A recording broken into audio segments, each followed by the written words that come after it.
Hello friends, कैसे हैं आप सब। अपना इलेक्ट्रोस्टैटिक्स का लास्ट चैप्टर जो रनिंग में था उसका फर्स्ट पोर्शन कंप्लीट हो चुका है। अभी हम स्टार्ट करने जा रहे हैं सेकंड पोर्शन, जिसमें फर्स्ट टॉपिक है आज का इलेक्ट्रिक पोटेंशियल। देखो, हम ये कह सकते हैं कि जो फर्स्ट चैप्टर है और ये जो सेकंड पार्ट है, ये दोनों एक दूसरे के कॉम्प्लीमेंट्री हैं। किस तरह से? क्योंकि इसके और उसके बीच में कुछ रिलेशन कोरिलेट करते हैं। तो अगर वो आता है तो इसको सीखना जरूरी है, ये आता है तो उसको सीखना जरूरी है। जब भी टाइम मिले उसको पढ़ते रहें, जब भी टाइम मिले इसको पढ़ते रहें, ताकि दोनों में कनेक्टिविटी बनी रहे। अभी स्टार्ट करते हैं इलेक्ट्रिक पोटेंशियल। ये क्या है? देखो, पोटेंशियल का वर्ड है, ये एक तरह से स्टेमिना को समझाता है कि पोटेंशियल क्या है, स्टेमिना है। मान लो 5-10 आदमियों को एक साथ बैठा दिया जाए खाना खाने के लिए, तो जो जितना खा सकता है ये उसका अपना स्टेमिना है या अपना पोटेंशियल है। वो है खाने का पोटेंशियल या खाने का स्टेमिना। यूं ही अगर सामने पेप्सी रख दी जाए, कोई कोल्ड ड्रिंक रख दी जाए, तो ये है उनका पीने का स्टेमिना कि कितना पोटेंशियल है, कितना वो पी सकते हैं। फिलहाल मान लो हमें 4 आदमी दिए हुए हैं और कहा गया है कि इन चारों का पोटेंशियल या स्टेमिना चेक करो। तो मान लो यहां से कोई वाटर सप्लाई है, या ये मान लें कि यहां से पानी फ्लो कर रहा है।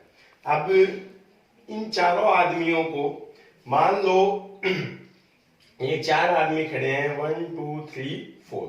इन चारों आदमियों को 1-1 क्विंटल का मास दे दिया जाए, इनके सिर के ऊपर रख दिया जाए और इनको कहा जाए कि अब चल के इस साइड में आइए। तो कंफर्म है कि अगर 1 क्विंटल मास सर के ऊपर है तो ये आदमी नहीं चल पाएंगे। तो पहली चीज, अगर पोटेंशियल चेक करना हो तो मास क्या होना चाहिए? छोटा।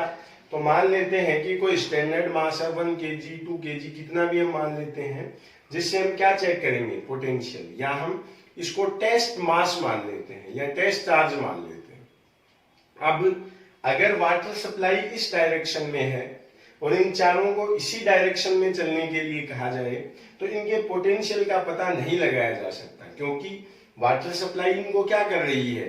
पीछे से फोर्स करेगी। तो ऐसा हो सकता है कि इन चारों को सपोर्ट मिले और चारों चल के आ जाए, तो इस केस में पोटेंशियल का पता नहीं लग पाएगा।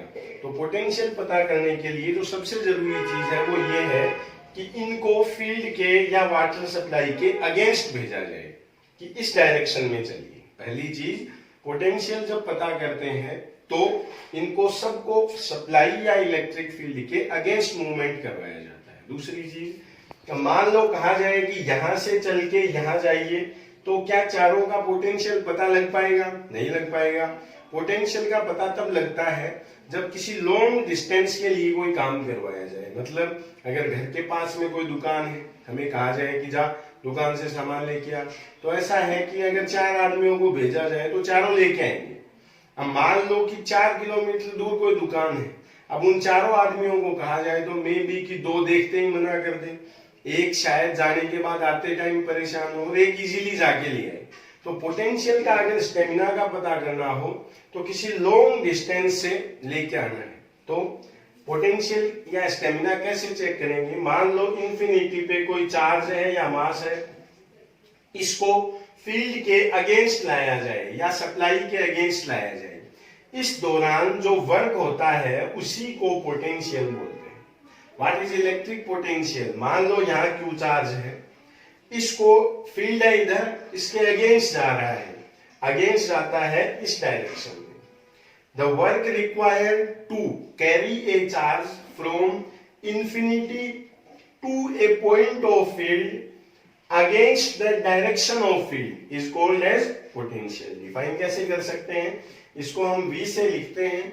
यह पोटेंशियल वही है जो हम सुनते हैं कि 11,000 वोल्ट की लाइन है, 220 वोल्ट की लाइन है। वो जो वोल्ट हम पढ़ते हैं वो इसी को आगे ले जाके एक्सप्लेन करेगा। तो क्या है potential? That work required to carry a charge from infinite to a point against the field is called as potential.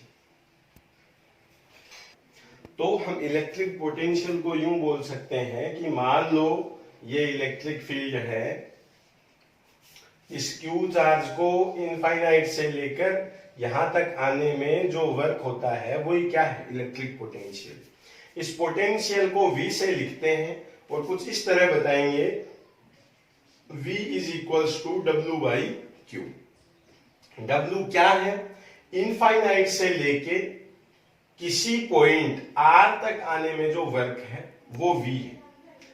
तो अगर इसकी वैल्यू हम पॉइंट चार्ज के लिए निकालना चाहें तो कैसे निकाल सकते हैं, मान लो ये क्यू चार्ज है, इससे R डिस्टेंस पे हमें पोटेंशियल की वैल्यू चेक करनी है। तो इनफाइनाइट से किसी क्यू डैश चार्ज को लेके आएंगे, यहां जो वर्क है वो क्या है, पोटेंशियल है। तो इस टेस्ट चार्ज को हम लिख देते हैं क्यू डैश से। देखो पहली चीज तो ये है कि पोटेंशियल हमेशा फील्ड के अगेंस्ट लिया जाता है। तो फील्ड है इधर, पोटेंशियल लेंगे इधर, इसलिए इस वर्क को कैसा लिखेंगे, माइनस में। कहां से पुट किया है, इनफाइनाइट से, कहां लेके जाएंगे, R तक। यहां जो वर्क होता है उसको लिख देते हैं इससे।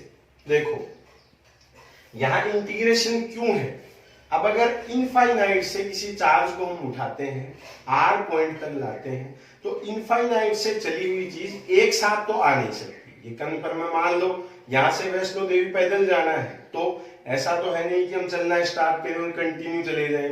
हम थोड़ा चलेंगे, फिर रुकेंगे, फिर चलेंगे। तो जो स्मॉल स्टेप्स ऑफ वर्क है उन सबको इंटीग्रेट करने पे हम वैष्णो देवी पहुंचते हैं। तो dw यहां लिया गया है स्मॉल एलिमेंट के लिए, और फिर इनको क्या करना है हमें, इंटीग्रेट। अब वर्क क्या पढ़ते हैं हम, फोर्स इनटू डिस्प्लेसमेंट। तो क्या लिख सकते हैं, infinite R F dot dr, साथ में क्या लिख सकते हैं, माइनस अपॉन Q। फोर्स क्या पढ़ते हैं हम, K Q1 Q2 by R square. तो इस फोर्स की जगह हम लिख सकते हैं इनफाइनाइट टू R K, इस टेस्ट चार्ज को हमने लिया है Q dash, Q2 upon R square into dr upon Q dash. तो Q डैश से Q डैश क्या हो गया, कैंसिल। KQ को बाहर ले लें, 1 अपॉन R स्क्वायर, इसको अगर इंटीग्रेट करेंगे तो देखो इसको हम लिख सकते हैं R raise to power minus 2। अब x की पावर n का इंटीग्रेशन हम पढ़ते हैं n plus 1 upon n plus 1। अब माइनस 2 प्लस 1 माइनस 2 प्लस 1, तो माइनस 2 प्लस 1 क्या बचेगा, माइनस 1, और नीचे भी क्या बचेगा, माइनस।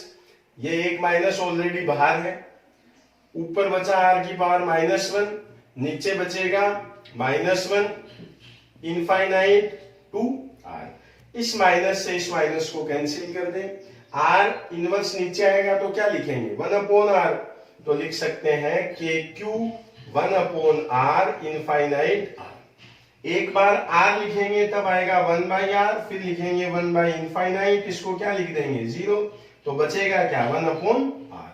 तो यहां से जो पोटेंशियल का फॉर्मूला किसी पॉइंट चार्ज के लिए हम ले सकते हैं वो कितना मिलता है, V is equals to KQ by R। जिस तरह से इलेक्ट्रिक फील्ड का फॉर्मूला हम लेते हैं E is equals to KQ by R square, उसी तरह V का फॉर्मूला मिलता है KQ बाई R। अब इलेक्ट्रिक पोटेंशियल के हम जनरल क्वेश्चंस की बात करेंगे, कुछ फॉर्मूले डिराइव करेंगे। जैसे मान लो एक क्वेश्चन इसके ऊपर आता है कि यहां कोई इलेक्ट्रिक फील्ड है, ये यूनिफॉर्म इलेक्ट्रिक फील्ड है, तो ये पॉइंट है A, ये पॉइंट है B और ये पॉइंट है C। तो पूछ लिया जाए कि सबसे ज्यादा इलेक्ट्रिक पोटेंशियल कहाँ है। देखो पोटेंशियल कैसे चेक करते हैं, इनफाइनाइट से किसी चार्ज को लेंगे और यहाँ पे लेके आएंगे, एक बार C पे, एक बार B पे, और एक बार कहाँ लेके आएंगे, A पे। यहाँ का वर्क डन WC हो, यहाँ का WB हो, यहाँ का WA हो, तो सबसे ज्यादा क्या है, A के लिए है। तो हम क्या कह सकते हैं, WA is more than WB and it is more than WC। तो यहीं से हम डायरेक्ट कह सकते हैं कि VA is greater than VB and it is greater than VC। ऐसे क्वेश्चन में अगर एक पॉइंट यहां और आए तो देखो, अगर यहां से लाएं तो WB है, यहां से लेके आए तो WD है। बी और डी के केस में ऑलमोस्ट जो वर्क डन है वो मिलता है सेम। तो अगर इलेक्ट्रिक फील्ड में कोई पॉइंट एक वर्टिकल लाइन पे हो, देखो ये इलेक्ट्रिक फील्ड है, अगर इसमें ए और बी हम ये दो पॉइंट मान लें जो एक वर्टिकल लाइन पे है, इन दोनों पे पोटेंशियल सेम मिलता है, पोटेंशियल इज सेम। अब ऐसे सरफेस जिन पे पोटेंशियल सेम हो उनको इक्वी पोटेंशियल सरफेस कहते हैं। क्या कहेंगे? Equipotential surface. जैसे ए बी, यहां एक पॉइंट और होता, यहां और होता, यहां और होता, तो if some points have equal potential then common surface of covering them is called as, क्या कहेंगे? Equipotential surface. देखो एक चीज, एक क्वेश्चन आता है कि what is the angle between equipotential surface and electric field. Electric field है यू, इक्वी पोटेंशियल सरफेस है यू, तो हम देख सकते हैं कि बीच में एंगल कितना मिलता है? 90। तो क्वेश्चन क्या आता है? What is the angle between equipotential surface and electric field? तो इसका आंसर क्या देंगे? 90 डिग्री। अब बात करते हैं हम इक्विपोटेंशियल सरफेस की। तो हम डायरेक्ट यहां से कह सकते हैं कि मान लो क्वेश्चन पूछा जाए that what is the equipotential surface for a uniform electric field. अगर ये इलेक्ट्रिक फील्ड है तो यूनिफॉर्म इलेक्ट्रिक सरफेस के लिए, इलेक्ट्रिक फील्ड के लिए जो इक्विपोटेंशियल सरफेस है वो है यू। तो आंसर क्या दे सकते हैं? a vertical line which is at 90 degree angle to electric field। अब अगर पूछ लिया जाए कि ये कोई पॉइंट चार्ज है क्यों, इसके लिए इक्विपोटेंशियल सरफेस कैसा होगा? Draw an equipotential surface for a point charge. इसके लिए अगर ड्रॉ करना हो तो देखो अभी हमने ये पढ़ा था कि किसी क्यू चार्ज से आर डिस्टेंस पे पोटेंशियल कितना लेते हैं? V इज इक्वल्स टू के क्यू बाई आर। तो इस चार्ज के अगर चारों तरफ एक स्पेरिकल सरफेस लें तो सब जगह डिस्टेंस कितनी होगी? R R R R। तो सब जगह पोटेंशियल कितना है? के क्यू बाई आर, के क्यू बाई आर, के क्यू बाई आर, सब जगह के क्यू बाई आर है। तो जो ये सरफेस है ए स्पेरिकल सरफेस, ये कैसा होगा? Equipotential surface. ये कैसे चार्ज के लिए है? पॉइंट चार्ज के लिए। आओ अब स्टार्ट करते हैं नया टॉपिक जो क्या है? Relation between electric field and potential. Electric field को लिखते हैं हम ई से, इलेक्ट्रिक पोटेंशियल को हम लिखते हैं वी से। इन दोनों में रिलेशन क्या है? अभी जो V था वो हमने पढ़ा था माइनस W। कहां से? इसको हमने लिखा था dW अपॉन Q। कहां से पुट किया था? इनफाइनाइट से। और कहां लेके गए थे हम? R तक। या V इज इक्वल्स टू हम क्या लिख सकते हैं? dW को हमने क्या लिखा था? E डॉट W को हमने लिखा था force into displacement upon Q। ये Q क्या था? ये टेस्ट चार्ज था। अब F को हम क्या लिखते हैं? याद करो, अगर इलेक्ट्रिक फील्ड E में कोई Q चार्ज रख दिया जाए तो इस पे एक फोर्स लगता है F is equals to QE। Q test charge है जिस पे हम इलेक्ट्रिक फील्ड चेक करना चाह रहे हैं। तो अगर इस फोर्स की जगह हम क्या लिख दें? QE, तो V इज इक्वल्स टू आएगा माइनस F की जगह पे लिख दें QE dot dr upon Q। Q से Q कैंसिल, तो बचता क्या है? Minus E dot dr। अब इस V को अगर दोनों तरफ से इंटीग्रेट करके हम लेना चाहें तो dV इज इक्वल्स टू लिख सकते हैं, वरना सिंपली हम लिख सकते हैं V is equals to minus E dot dr। ये किस किस का रिलेशन है? इलेक्ट्रिक फील्ड और इलेक्ट्रोस्टैटिक पोटेंशियल का। अगर हम इसको E के स्टेप में लिखना चाहें तो इसी को लिख सकते हैं E is equals to minus dV upon d r. Short में हम ये कह सकते हैं, अगर पोटेंशियल दिया हुआ हो, इलेक्ट्रिक फील्ड पूछा हुआ हो, तो पोटेंशियल को डिफरेंशिएट करने पे फील्ड मिलता है। अगर इलेक्ट्रिक फील्ड दिया हुआ हो तो उसको इंटीग्रेट करने पे पोटेंशियल मिलता है। अब हम इन दोनों टाइप के 2-4 क्वेश्चन करके देखते हैं। अब हम एक क्वेश्चन लेते हैं जिसमें हमें पोटेंशियल गिवन होगा और इलेक्ट्रिक फील्ड हमसे पूछा जाएगा। चलो लेते हैं, let v is equals to 3x² i cap plus 2y4j cap plus 8k cap, then find electric field at 1 1 1। एक पॉइंट है जिसपे x y z तीनों कंपोनेंट्स कितने हैं, 1 1 1, उस पे इलेक्ट्रिक फील्ड पूछ रखा है। देखो अब v जो है ये कार्टेशियन कोऑर्डिनेट्स में दिया हुआ है। कार्टेशियन कोऑर्डिनेट्स मतलब जिसमें x y z दिए हुए होते हैं। तो अब v दिया हुआ है और e पूछ रखा है, मतलब v को क्या करना है, डिफरेंशिएट। लेकिन ये x y z के टर्म में है, तो एक काम करेंगे, पहले लेंगे हम e x, फिर हम लेंगे e y, फिर हम लेंगे e z, और फिर तीनों को कंबाइन करेंगे। e x के लिए इस फॉर्मूले को यूं लिखेंगे, माइनस dv अपॉन dx। जब यूं लिखेंगे तो जो x कोऑर्डिनेट है उसको डिफरेंशिएट करेंगे, बाकी सबको कांस्टेंट की तरह बिहेव करेंगे। अब मतलब सिर्फ x वाले टर्म का डिफरेंशिएशन होगा, बाकी सब क्या होंगे, जीरो होंगे। तो देखो इसका डिफरेंशिएशन जब करेंगे तो x raise to power n का डिफरेंशिएशन होता है n x raise to power n minus 1। तो n माइनस 1 को इधर लेके आएंगे, इधर लेके आते हैं तो लिखेंगे 3 इंटू 2 6, माइनस बाहर है, x पावर कितनी हो गई 1 इंटू आई कैप, बाकी सबका क्या हो गया 0।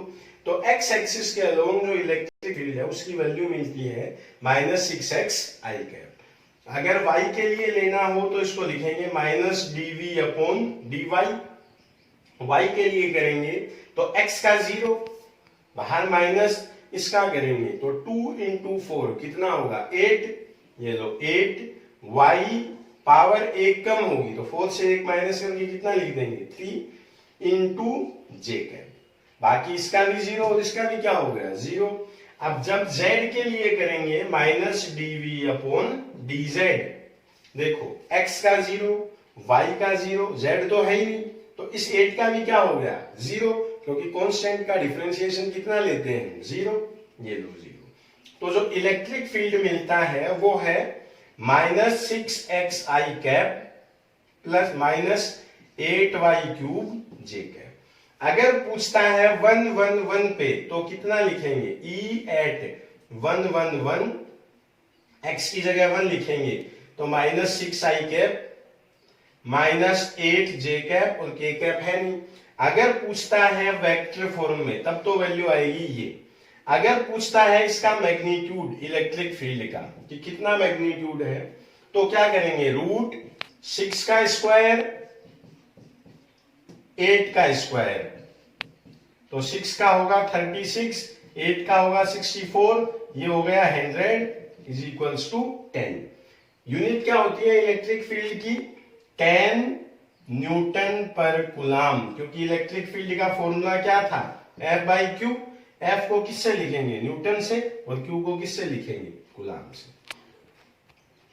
अब हम लेते हैं different units of electric field and potential. हम इलेक्ट्रिक फील्ड के केस में पढ़ चुके हैं कि E इज इक्वल्स टू क्या होता है F बाई क्यू।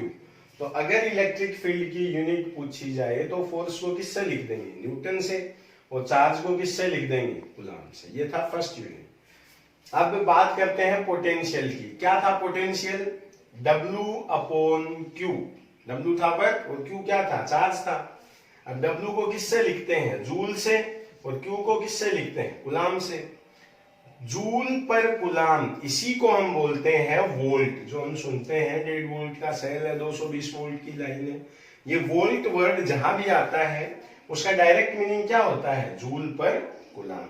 तो पोटेंशियल की यूनिट क्या है, जूल पर कूलम्ब भी इसी की यूनिट है, वोल्ट भी इसी की यूनिट है। अब तीसरा जो फॉर्मूला अभी आया था that E is equals to minus dV upon dr, मतलब अगर ऊपर वोल्टेज ले या पोटेंशियल ले, नीचे डिस्टेंस ले, तो V को किससे लिखते हैं, वोल्ट से, और R को किससे लिखते हैं, मीटर से। तो वोल्ट पर मीटर ये भी किसका यूनिट है, इलेक्ट्रिक फील्ड का। तो हम इलेक्ट्रिक फील्ड का एक यूनिट देते हैं फोर्स बाय चार्ज या न्यूटन पर कूलम्ब, और इसी का दूसरा यूनिट हम दे सकते हैं E is equals two volt पर मीटर। क्वेश्चन कुछ इस तरह से आता है कि which of following is not a unit of electric field, जिसमें एक ये गिवन होता है, एक ये गिवन होता है, एक इन्हीं को आगे पीछे करके कोई थर्ड ऑप्शन, और जो फोर्थ ऑप्शन है वो इलेक्ट्रिक फील्ड की यूनिट नहीं होगा। तो ऐसे केस में न्यूटन पर कूलम्ब इलेक्ट्रिक फील्ड का यूनिट है, वोल्ट पर मीटर इलेक्ट्रिक फील्ड का यूनिट है, जूल पर कूलम्ब जिसको हम बोलते हैं वोल्ट, ये किसका यूनिट है, इलेक्ट्रोस्टैटिक पोटेंशियल का। अब इलेक्ट्रिक फील्ड और फोर्स के रिलेशन के बाद, इक्विपोटेंशियल सरफेस के बाद जो थर्ड टॉपिक आता है वो है electrostatic potential due to a conducting sphere. Conducting sphere उसको बोलते हैं जिसको चार्ज देते ही पूरा चार्ज सिर्फ उसके सरफेस पे चला जाता है। ये पूरा चार्ज है इसके सरफेस के ऊपर। अब अगर हमें पोटेंशियल लेना हो तो V का जो फॉर्मूला था वो था माइनस E डॉट dr, मतलब अगर V निकालना हो तो किसका पता होना जरूरी है, E का। देखो ये है कंडक्टिंग स्फीयर जिसके बाहर हम इलेक्ट्रिक फील्ड पढ़ते हैं KQ upon R square, surface के ऊपर पढ़ते हैं KQ अपॉन R स्क्वायर, और अंदर हम पढ़ते हैं इसके इलेक्ट्रिक फील्ड जीरो। पोटेंशियल था क्या, the work required to carry a charge from infinity to a point against the field, मतलब फील्ड के अगेंस्ट किसी पॉइंट चार्ज को लाने में जो वर्क डन होता है उसको बोलते हैं इलेक्ट्रोस्टैटिक पोटेंशियल। तो देखो इस केस में अगर हम पोटेंशियल लेना चाहें V एट आउटर सरफेस, तो हमें चार्ज को इंफिनिटी से उठाना है और इस पॉइंट पे लाना है। अब इस पूरे फील्ड में इलेक्ट्रिक फील्ड जो है वो सेम फॉर्मूला रखेगा KQ अपॉन R स्क्वायर। तो V आउटर हम ले सकते हैं इंफिनिटी से लेके कहां तक लेकर आना है, R डिस्टेंस तक, और इसको क्या लिख देंगे E डॉट dr, या E की जगह हम और क्या लिख सकते हैं infinity to R KQ upon R square into dr। Second case बात करते हैं एट सरफेस। सरफेस के केस में हमें चार्ज को इंफिनिटी से लेके कहां लाना है, इस पॉइंट तक।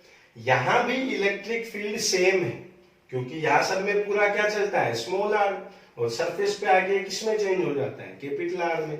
तो इस केस में अगर V लेना हो, V एट सरफेस, तो हम क्या लिख सकते हैं इंफिनिटी टू कहां तक लेके जाना है, R तक, माइनस बाहर है ही E डॉट dr, साथ में माइनस E की जगह क्या लिख सकते हैं KQ अपॉन R स्क्वायर। एक बार के लिए इसको हम स्मॉल r लिखते हैं, और कहां से लेके जाना है इंफिनिटी से, और ले जाना कहां तक है कैपिटल R तक, बाहर क्या लिख देंगे dr।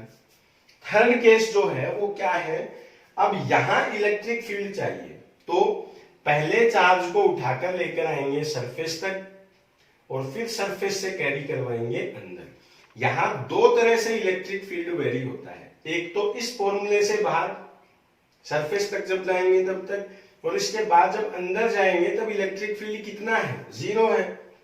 तो हम ये कह सकते हैं कि जो इनर पॉइंट्स होंगे उनके केस में क्या होगा कि पहले इसको लेकर आएंगे इंफिनिटी से R तक, जहां इलेक्ट्रिक फील्ड किससे चेंज होगा KQ upon R square dr, ये इलेक्ट्रिक फील्ड है। और इसके बाद जब इंफिनिटी से स्मॉल r कैपिटल R से लेंगे, मतलब चार्ज को कहां से उठाएंगे सरफेस से, और कहां लेकर जाएंगे अंदर, ये लो स्मॉल r तक। लेकिन इस दौरान जो इलेक्ट्रिक फील्ड है वो क्या होगा, जीरो होगा। तो इलेक्ट्रिक फील्ड जीरो होने की वजह से पूरा ही क्या हो जाएगा, जीरो। अब हम इन तीनों की वैल्यू अगर कैलकुलेट करना चाहें तो के क्यू को ले लें बाहर, 1/r² को लिख सकते हैं r⁻⁻²। अगर इसका इंटीग्रेशन करें तो x की पावर n का इंटीग्रेशन क्या लेते हैं हम, n+1/n+1, तो आएगा -2 + 1 -2 + 1। -2 + 1 पावर कितनी बचेगी, -1, नीचे क्या बचेगा, -1, -1 ऑलरेडी बाहर है, r⁻⁻1, ये माइनस से माइनस क्या कर देंगे, कैंसिल। कहां से ले जाना है, इनफिनिटी से r तक, के क्यू, r इनवर्स को क्या लिख सकते हैं, 1/r कहां से, इन्फिनिटी से r तक। जब इनफाइनाइट नीचे रखेंगे तब तो होगा 1/∞ 0, और 1/r को अगर ले लें तो v = कितना मिलता है, KQ/r। याद हम इसलिए इसको इजीली रख सकते हैं क्योंकि अभी हमने पॉइंट चार्ज की वजह से क्या पोटेंशियल पढ़ा था, KQ/r, सेम फॉर्मूला है। अगर कैपिटल R रखेंगे तो इंटीग्रेशन में यहां सिर्फ लिमिट चेंज होगी, तो = क्या आएगा, KQ/R। अगर बाहर के पॉइंट तक लें तो KQ/r, सरफेस तक लें तो KQ/R, और अगर अंदर आए तो इसकी वैल्यू तो क्या आएगी, KQ/R, और इसकी क्या आएगी, 0। तो ये क्या आया, KQ/R। ये तो था समझने के लिए कि आता कैसे है, क्योंकि जब हम नॉन कंडक्टिंग स्फीयर लेंगे उस केस में ये चीजें फिर से काम आएगी। लेकिन इसको समझ कैसे सकते हैं, याद कैसे रखते हैं, इसको मैं आपको एक्सप्लेन करता हूं। तो हम ये कहते हैं, याद कैसे इसको रख सकते हैं, कि ये कोई कंडक्टिंग स्फीयर है जिसके अंदर इलेक्ट्रिक फील्ड हमें कितना मिलता है, 0 मिलता है। इसके बाहर इलेक्ट्रिक फील्ड कुछ इस तरह से है, ठीक है, चारों तरफ है। अब अगर पॉइंट चार्ज को हम इंफिनिटी से लेके आते हैं यहां तक, r डिस्टेंस तक, तब तो पोटेंशियल पॉइंट चार्ज की वजह से कितना लेते हैं, KQ/r। अगर इसी चार्ज को यहां लेकर आए सरफेस पर तो पोटेंशियल कितना लेते हैं, KQ/R। अगर अंदर लेकर आए तो देखो फील्ड के अगेंस्ट जो वर्क होता है उसी को क्या बोलते हैं, पोटेंशियल। अब यहां जब लेके आते हैं इस पॉइंट तक तब पोटेंशियल अलग है, और इसके अंदर जब लेके आते हैं तो अलग है। चेंज क्या है इसमें, देखो यहां से यहां तक आए, इस केस में तो सेम हुआ जो सरफेस तक हुआ है। अंदर अगर हम जाते हैं तो इलेक्ट्रिक फील्ड क्या है, 0 है। जब फील्ड 0 है तो फील्ड के अगेंस्ट वर्क डन होना ही नहीं है। क्यों नहीं होगा, क्योंकि अब यहां फील्ड है, इस फील्ड के अगेंस्ट आप चलते हो तब तो वर्क डन है। अगर फील्ड है ही नहीं तो वर्क डन ऑटोमेटिक नहीं है। अब ऑटोमेटिक अगर नहीं है वहां पे तो वही पोटेंशियल मिल जाएगा या वही वर्क डन मिल जाएगा जो किस केस में मिला था, सरफेस के केस में मिला था। तो अंदर के केस में भी पोटेंशियल क्या मिल जाता है, KQ/R। देखो फील्ड अंदर 0 है लेकिन पोटेंशियल कितना है, KQ/R। ये कांस्टेंट हो गया है। तो हम ये कह सकते हैं कि अगर इसको ग्राफ पे शो करना चाहे तो देखो बाहर पोटेंशियल कितना लेते हैं, KQ/R, means V is inversely proportional to R। जब भी दो वेरिएबल एक दूसरे के इनवर्सली प्रोपोर्शनल हो तो हाइपरबोलिक ग्राफ खींचे जाते हैं। अगर खींचा जाए यहां या यहां, इस पॉइंट पे कितना है, KQ/R, इस पॉइंट पर भी कितना है, KQ/R, इस पॉइंट पर भी कितना है, KQ/R, क्योंकि अंदर के सब पॉइंट्स पे कितना है पोटेंशियल, KQ/R। तो अगर इस लाइन तक हम पोटेंशियल को ड्रॉ करते हैं तब तो V मिलता है कांस्टेंट, या इस लाइन को हम खींच सकते हैं यूं। कितनी वैल्यू है यहां तक, KQ/R। अगर इसके आगे पोटेंशियल को डिस्टेंस के साथ में प्लॉट किया जाए तो जो ग्राफ मिलेगा वो मिलेगा इस तरह का hyperbolic graph, means V is inversely proportional to R। ये कांस्टेंट वैल्यू है, जितनी वैल्यू यहां है उतनी वैल्यू क्या है, अंदर है, जबकि बाहर V क्या है, इनवर्सली प्रोपोर्शनल है R की। तो याद रखेंगे कंडक्टिंग स्फीयर के केस में जो पोटेंशियल सरफेस के ऊपर मिलता है वही पोटेंशियल कहां मिलता है, इनर पॉइंट्स पे मिलता है। अब हम बात करेंगे electrostatic potential due to a non conducting sphere. Non conducting sphere उस स्फीयर को बोलते हैं जिसको अगर क्यू चार्ज दिया जाए तो ये पूरा चार्ज सरफेस पे आने की बजाय इसके पूरे वॉल्यूम में यूनिफॉर्मली डिस्ट्रीब्यूट हो जाता है। इसके बाहर अगर पोटेंशियल लिया जाए तो पहले पोटेंशियल छोड़ते हैं, इलेक्ट्रिक फील्ड की बात करते हैं। K Q upon R square, surface पे लें तो के क्यू अपॉन आर स्क्वायर। याद होगा अगर अंदर मूव करते हैं तो जो सरफेस की वैल्यू है उसको किससे मल्टीप्लाई कर देते हैं, आर बाई आर से। तो जो इनर पॉइंट्स है उन पे मिलता है K Q R upon R Q. यहां से हम देखते हैं कि जो इलेक्ट्रिक फील्ड है वो आउटर और सरफेस के पॉइंट पे चेंज नहीं होता है। तो सेम अगर इस स्फीयर की वजह से पोटेंशियल लिया जाए आउटर पॉइंट्स पे, आर डिस्टेंस पे, तो सेम आएगा के क्यू अपॉन आर। अगर पूछा जाए यहां कितना है तो आएगा के क्यू अपॉन आर। लेकिन अगर अंदर पूछा जाए तो इलेक्ट्रिक फील्ड कंडक्टिंग स्फीयर के केस में कितना मिलता था, 0। अब अगर हम अंदर जाते हैं तो इलेक्ट्रिक फील्ड कितना है, K Q R upon R cube. अब वो इलेक्ट्रिक फील्ड अगर चेंज होता है तो साथ में कौन चेंज होगा, पोटेंशियल। इन दोनों केसेस में तो पोटेंशियल मिलता है सेम जैसा कंडक्टिंग स्फीयर में था, लेकिन इस पोटेंशियल को हमें अलग से चेक करना पड़ेगा। अब हम बात करते हैं कि अंदर का पोटेंशियल किस तरह से निकालेंगे, किस चीज के लिए, नॉन कंडक्टिंग स्फीयर के लिए। देखो हमें पहले उस टेस्ट चार्ज को इंफिनिटी से लेके आना है सरफेस तक, क्योंकि यहां तक इलेक्ट्रिक फील्ड कितना है, K Q by are square. और फिर हमें इसको लेके आना है अंदर सरफेस से इनर पॉइंट्स पे, जहां इलेक्ट्रिक फील्ड कितना है, K Q R upon R Q. अभी हमने ये कहा था कि जहां भी v लेना हो उसको किससे लिखते हैं, minus E dot d are से। तो जो v नेट होगा उसके लिए हमें दो काम करने होंगे। पहले हम टेस्ट चार्ज को लेके आते हैं इंफिनिटी से उठाकर, कहां पे लेके आते हैं, किसी पॉइंट r तक। या इस r को आप कहां ले सकते हो, सरफेस के केस में कैपिटल R।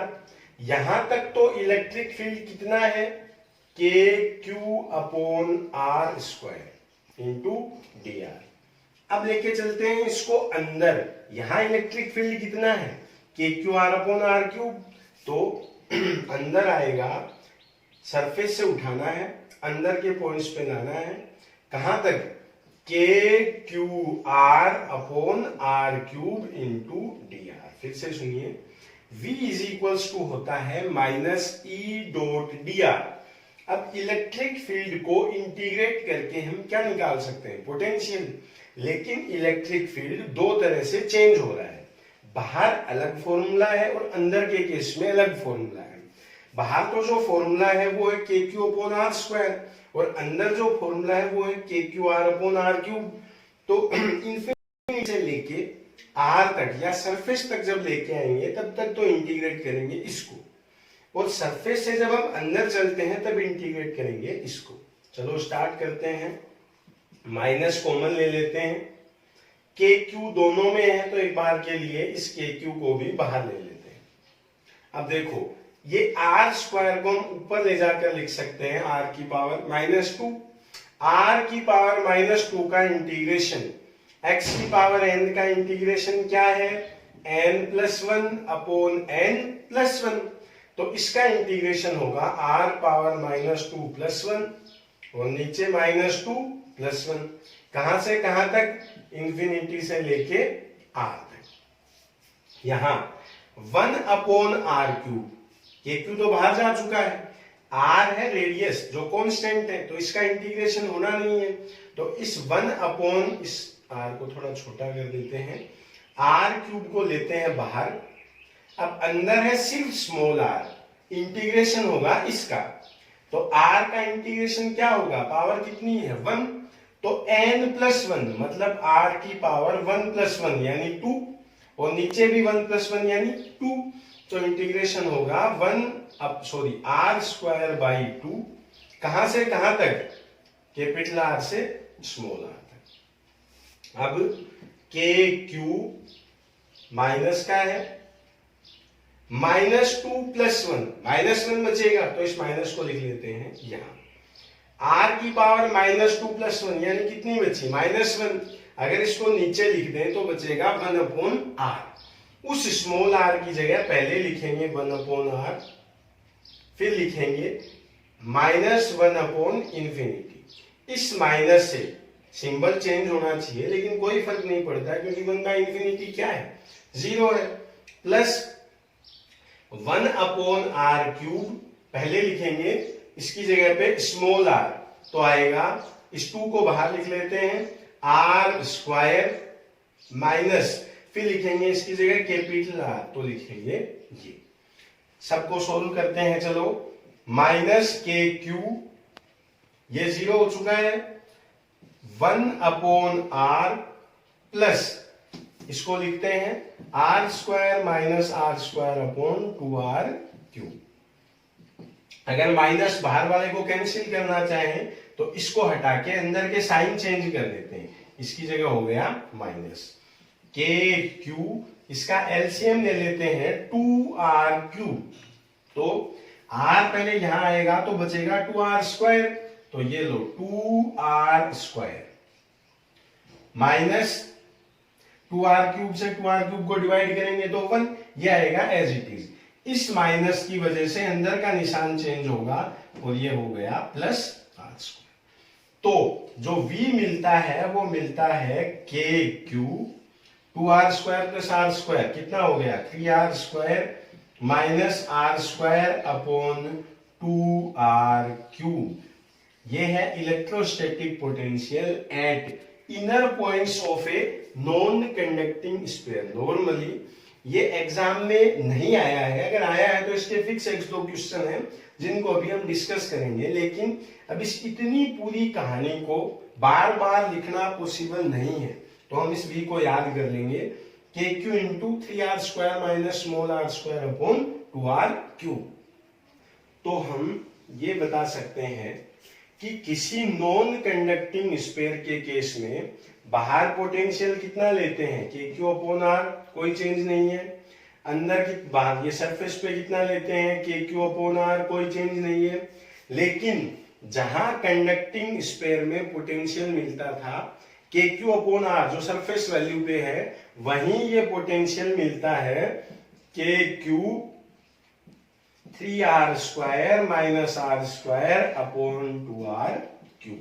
देखो, इस पे 2 क्वेश्चन है जो डायरेक्टली पूछे जा सकते हैं, इनको आप सीधा याद रख सकते हैं कि अगर फर्स्ट क्वेश्चन पूछा जाए, if potential at surface is V, then find at centre.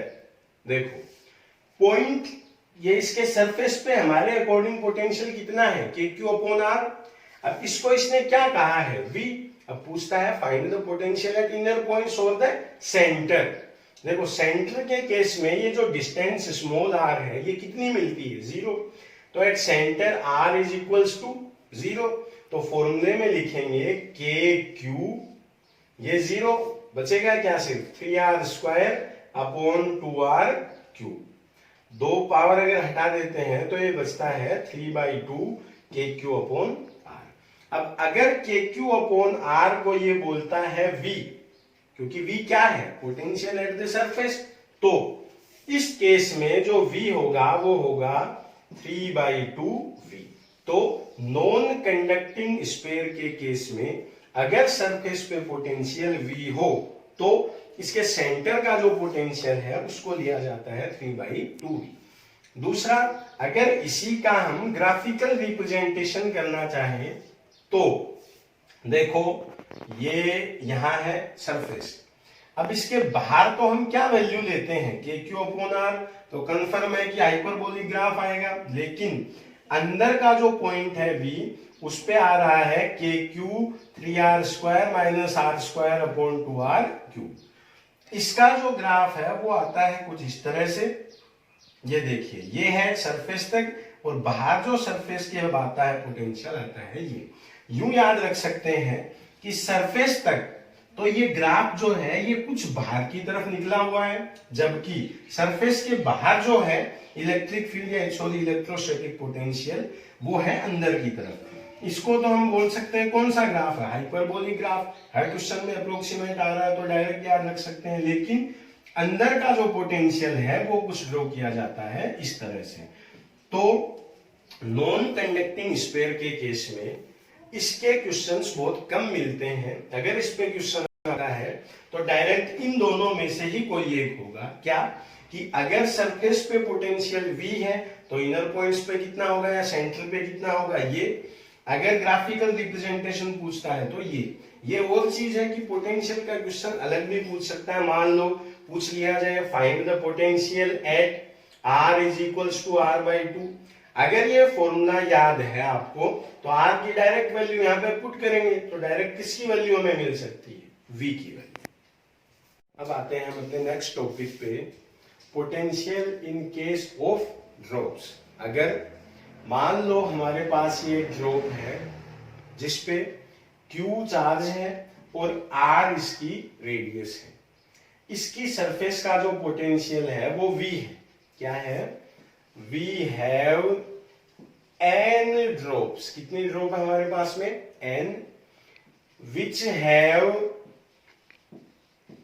q charge, r radius and v potential each. Then if they merged,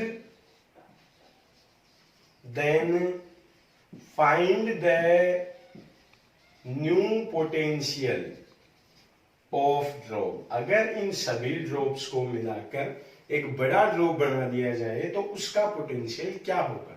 देखो मान लो ये 1 2 3 4 5 ये कितने भी ड्रॉप थे, हमने इनको कितना कहा है, n ड्रॉप है। इन सबको मिलाकर हम बना देते हैं ये एक बड़ा ड्रॉप। अब एक ड्रॉप का जो वॉल्यूम होता है वो होता है 4/3 पाई आर क्यूब। ऐसी कितनी ड्रॉप्स हमने मिलाई है, n ड्रॉप। अब जो नया ड्रॉप बना है उसका रेडियस हम मान लेते हैं r डैश है, कितना है, 1 है। अब इन सब का जो वॉल्यूम है मान लो 2-2 ml की है, 30 ड्रॉप सब मिलाते हैं तो बड़ी ड्रॉप का वॉल्यूम क्या होगा, 60 ml। तो इस लार्जर ड्रॉप का जो वॉल्यूम होगा वो होगा 4/3 पाई, और r की जगह पे हम क्या लिख देंगे, r डैश क्यूब। जो कैंसिल होता है कैंसिल कर देंगे, यहां से r डैश हम लिख सकते हैं n raise to power 1/3 into r। अगर पावर 1/3 करते हैं तो फॉर्मूला मिलता है ये। हमें निकालना क्या है, find the potential of larger drop. Potential अगर लेना हो तो क्या फॉर्मूला है, KQ अपॉन R। ये थी इनिशियल ड्रॉप। अब जो लार्जर ड्रॉप है वो है V dash is equals to KQ। देखो एक ड्रॉप का चार्ज था Q, 2 ड्रॉप मिलेगी तो 2Q, 3 मिलती है 3Q, 4 मिलती है 4Q, 5 मिलती है 5Q। यूं ही अगर n ड्रॉप मिलती है तो कितना चार्ज आएगा, NQ। जबकि जो रेडियस है वो कितनी है लार्जर ड्रॉप की, n 1/3 इंटू r। इस पावर 1/3 को कैंसिल कर दें तो ऊपर पावर बचेगा 2/3। KQ अपॉन R, इसकी जगह तो क्या लिख सकते हैं, V, और साथ में क्या आता है, n रेज़ टू पावर 2/3। तो V dash is equals to मिलता है n 2/3 इंटू V। अब मैं इसके आपको 1-2 क्वेश्चंस करके दिखाता हूं। तो फॉर्मूला क्या आया है, V dash is equals to n raise to power 2/3 into V। अब बात करते हैं, हम क्वेश्चन लेते हैं।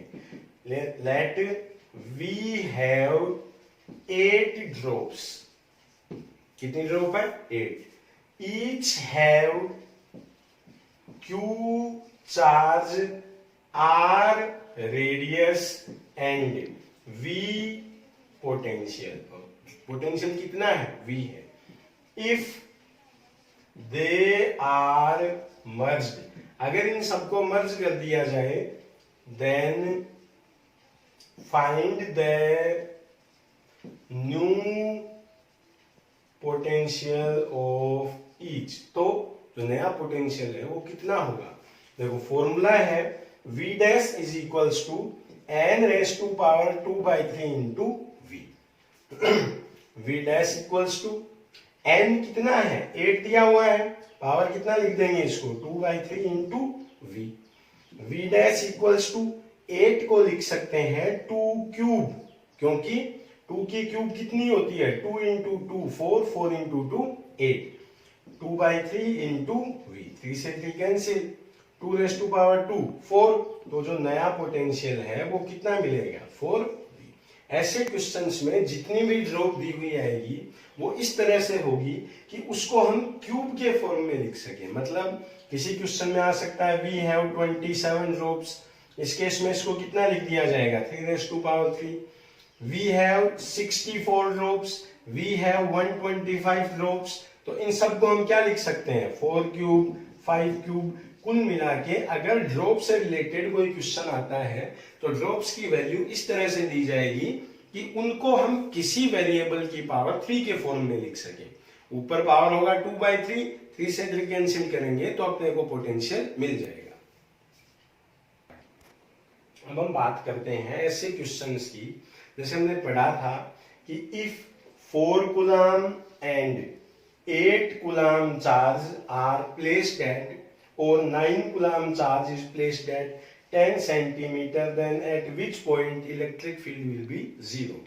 जब हमसे E पूछा जाता था तो हम किसको लेते थे? +1 कूलम को लेते थे, यहां रखते थे और बोलते थे कि ये प्लस इसको इधर रिपेल करता है, ये इधर, तो बीच में यहाँ इलेक्ट्रिक फील्ड 0 हो सकता है। इसको x बोल दें, इसको क्या बोल सकते हैं? 10 - x। अब इलेक्ट्रिक फील्ड जो है वो है एक वेक्टर क्वांटिटी जिसपे हम डायरेक्शंस चेक कर सकते हैं, लेकिन पोटेंशियल जो है वो है स्केलर प्रॉपर्टी। कैसे पता लगेगा? क्या था पोटेंशियल? डिफाइन करते हैं दोबारा से। Potential is the work required to carry a charge from infinity to a point against the field. Work है, अब वर्क कैसी प्रॉपर्टी है? स्केलर है, तो पोटेंशियल भी कैसा होगा? स्केलर होगा। अब पोटेंशियल 0 करना है तो इसकी जो फर्स्ट रिक्वायरमेंट है वो ये है कि जो टोटल चार्ज है उसमें से कुछ पॉजिटिव और कुछ नेगेटिव होना कंपल्सरी है। V will be 0, V तभी 0 होगा only if some positive and negative charge is present in system। ये तभी होगा जब सिस्टम में कुछ पॉजिटिव चार्ज हो और कुछ नेगेटिव। मतलब अगर इस तरह से हो कि 4 कूलम और 9 कूलम है तो ये कन्फर्म है कि कहीं भी पोटेंशियल 0 नहीं मिलेगा। अब जैसे क्वेश्चन है +4 coulomb and -9 coulomb is placed at 10 centimetre distance, eight which position potential will be 0। अब हमें चेक करना है कि पोटेंशियल 0 कहां होगा। तो ऐसे केस में पहले रखते हैं ये 4 कूलम और ये -9 कूलम। डिस्टेंस कितनी थी? 10 सेंटीमीटर। मान लेते हैं यहां 0 है। अब इससे डिस्टेंस अगर x है तो इससे कितनी होगी? 10 - x। अब देखो वहां तो अलग तरीका था, यहां अलग तरीका है। यहां क्या है? v जो है वो 0 है और v का फॉर्मूला क्या होता है? KQ/R। तो इससे डिस्टेंस कितनी है? x है, तो इसको लिखेंगे KQ कितना है? 4/x।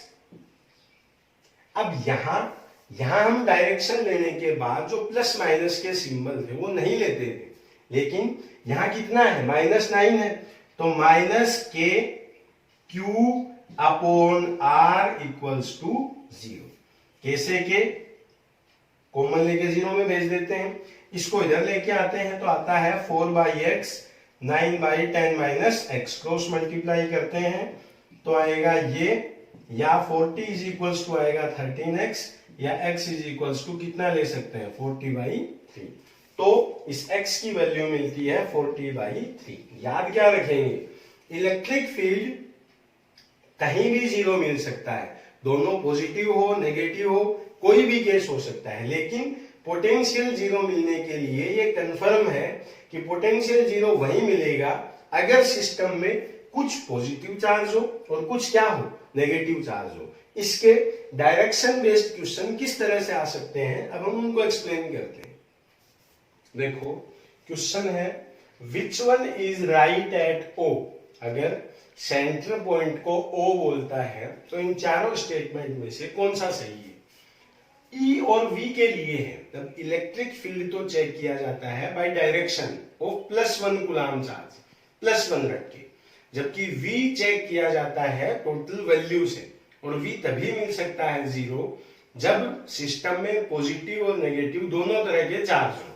अब यहां प्लस प्लस प्लस प्लस, क्या सिस्टम में कोई नेगेटिव चार्ज है? नहीं है, तो ये यही प्रूव हो गया है कि पोटेंशियल जीरो नहीं मिल सकता। मतलब यहां v इक्वल्स टू जीरो है, ये नहीं हो सकता, v इक्वल्स टू जीरो ये नहीं हो सकता, आंसर इन दोनों में से।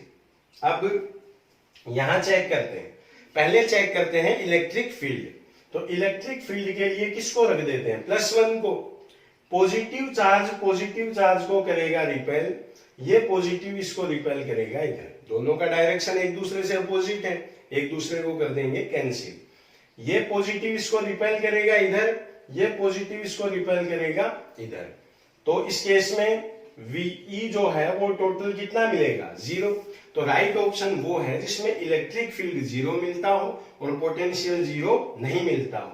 अब फोर्थ ऑप्शन बोलता है कि इलेक्ट्रिक फील्ड भी जीरो है और पोटेंशियल भी जीरो है, तो ये नहीं है, second option is right. Same इसी टाइप का सेकेंड क्वेश्चन हम लेते हैं, which one is right at O, +Q, यहां है -Q, यहां है -Q। अब केस चेंज हो गया है, टोटल चार्ज सिस्टम में कितना मिलता है, देखो +2Q है -2Q है। अगर इन चारों का डिस्टेंस इससे सेम है तो पोटेंशियल कितना होता है, KQ/R। तो +2Q की वजह से होगा 2KQ/R, अगर इस डिस्टेंस को हम बोलते हैं R, और माइनस की वजह से होगा -2KQ/R, तो टोटल कितना मिलता है, जीरो। अब इस केस में आंसर वो है जिसमें पोटेंशियल तो जीरो है, ये बोलता है potential not equals to zero, ये नहीं हो सकता, potential not equals to zero, ये नहीं हो सकता, यानी आंसर फर्स्ट और थर्ड में से है। अब चेक करते हैं इलेक्ट्रिक फील्ड को। इलेक्ट्रिक फील्ड किसकी हेल्प से चेक किया जाता है, +1 कूलम्ब से, तो यहां हम लाके रख देते हैं +1 कूलम्ब। अब ये प्लस का चार्ज इस प्लस के चार्ज को रिपेल करता है, ये माइनस का चार्ज इसको अट्रैक्ट करता है, प्लस का चार्ज रिपेल करता है, माइनस का चार्ज अट्रैक्ट करता है। अब अपोजिट डायरेक्शन कहीं भी नहीं है तो एक दूसरे को कैंसिल नहीं करेंगे, इस वजह से जो नेट इलेक्ट्रिक फील्ड है वो आएगा नीचे की तरफ। क्या ये जीरो हो सकता है, नहीं है, तो electric field is not equals to zero but potential is zero, तो राइट ऑप्शन क्या है, इलेक्ट्रिक फील्ड इज जीरो, ये बोलता है, ये गलत है, थर्ड ऑप्शन सही है, electric field is not equals to zero but V is equals to zero. तो किसी भी क्वेश्चन में अगर पूछा जाए इलेक्ट्रिक फील्ड के बारे में तो उसको चेक करेंगे बाई +1 कूलम्ब चार्ज, जैसे अभी यहाँ किया है, और अगर पूछा जाए पोटेंशियल के बारे में तो उसको चेक करेंगे टोटल वैल्यू से। अब पोटेंशियल से रिलेटेड हम क्वेश्चन स्टार्ट करते हैं, ये कह सकते हैं ये लास्ट टॉपिक है पोटेंशियल का, एक दो टॉपिक और बचेंगे इस पे, लेकिन उनको पोटेंशियल एनर्जी के साथ इंक्लूड किया जाएगा।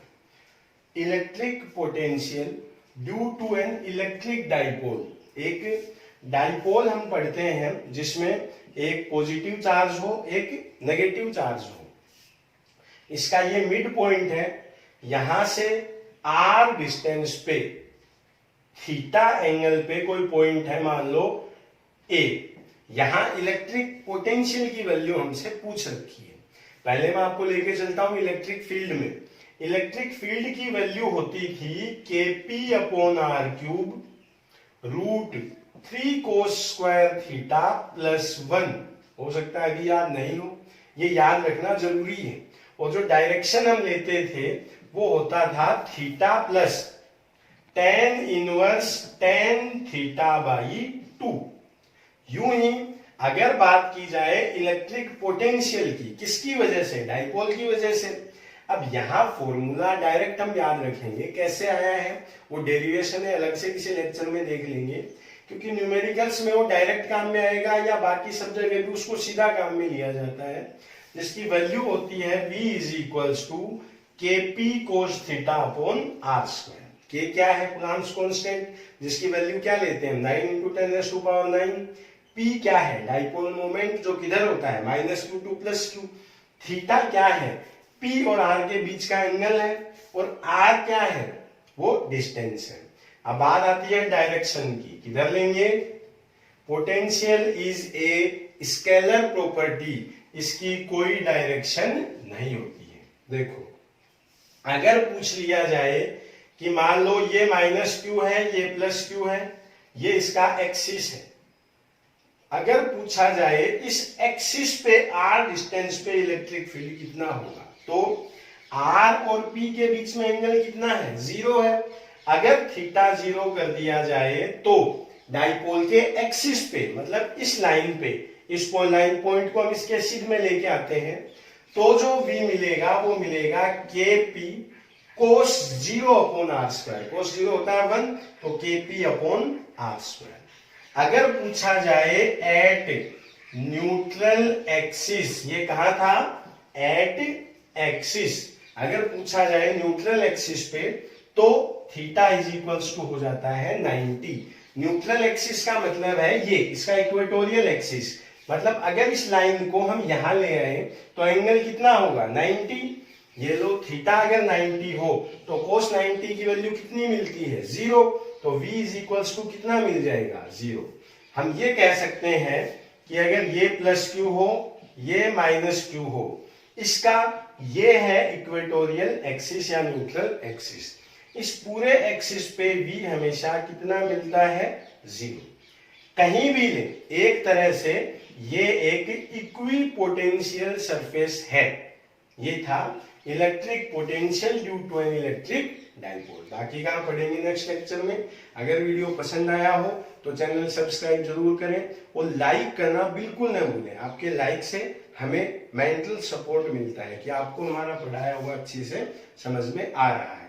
बेल आइकन जो सब्सक्रिप्शन के पास में है उसको दबाना बिल्कुल न भूलें, और नोटिफिकेशन के लिए बेल आइकन के ऊपर ऑल को दबाएं। थैंक्स।